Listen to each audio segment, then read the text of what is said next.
And has made history by becoming the first person in the nation to save a life through a blood stem cell donor drive held at a college. Black Canyon Highway, the I-17. Here's a live look outside right now with those ADOT cameras of those two vehicles off to the right-hand side here about Camelback Road. Don't see DPS on scene just yet, hoping they're going to arrive shortly to help provide some relief to some of those drivers.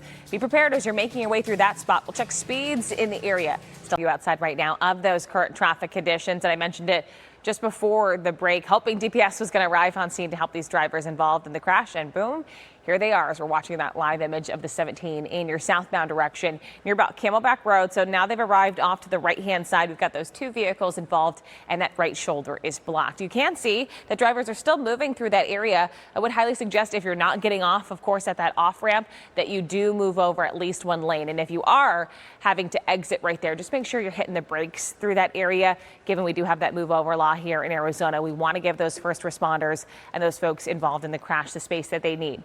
Here's the view right now of that area with that crash. Still, those traffic flows look okay, Kaylee. I'll continue all the travel issues all around the country. Folks still trying to get back home after the Thanksgiving holiday. Oh, man, we're looking really nice. Why go anywhere? Why go anywhere? Yeah, exactly. This is right? the place to be anywhere across the state. Mostly sunny skies.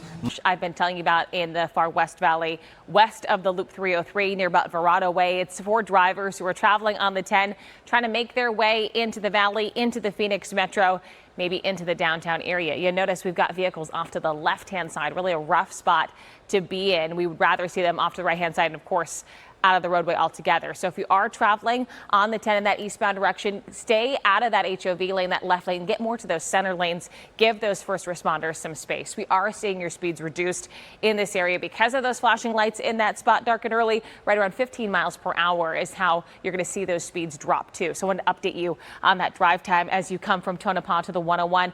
54 minutes now. So we're continuing to see that drive time climb, average speed just below 45 miles per hour. We'll track those desert drive times in the valley with Traffic Planner Plus still coming up. But want to send things over to meteorologist Jorge Torres. Good morning. From the West Valley to the East Valley, got you covered. Here's a view right now with our ADOT cameras of that crash still on the I-10 eastbound near Verrado Way, and it does remain off left. Tow truck is on scene, but still seeing slowing in that area. And a new crash to let you know about on the Superstition Freeway there in the East Valley on the 60 westbound near about Gilbert Road. We do have the left lane blocked right now. DPS arriving to try and help those drivers involved with this one. They're in a really rough spot right now, hoping they can move over to the right.